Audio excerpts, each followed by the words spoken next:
You won't believe how easy this is. You can jump on the viral action figure trend and create your own collectible style image in just minutes. And the best part? It's absolutely free. In this video, I'll walk you through the exact steps to transform any photo into a cool action figure using AI. It's fun, fast, and anyone can do it. No special skills needed. You'll also get a quick preview of the one I created. And trust me, once you see it, you'll be inspired to make your own. So let's dive in. First, open up the ChatGPT app on your phone or computer. If you're new, quickly sign up or log in.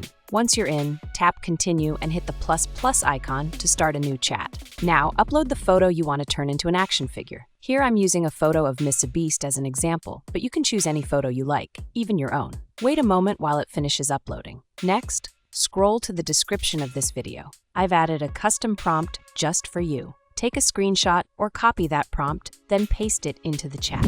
Feel free to personalize it. Change up the pose, the background, or even the outfit to match your vibe. Once that's set, hit the image generation icon and let it work its magic. It might take a minute or two, but it's worth the wait. And there it is, your very own AI-generated action figure image. Just long press on the image and save it to your gallery. If you enjoyed this tutorial, don't forget to like, share, and drop a comment with your results. I'd love to see what you create.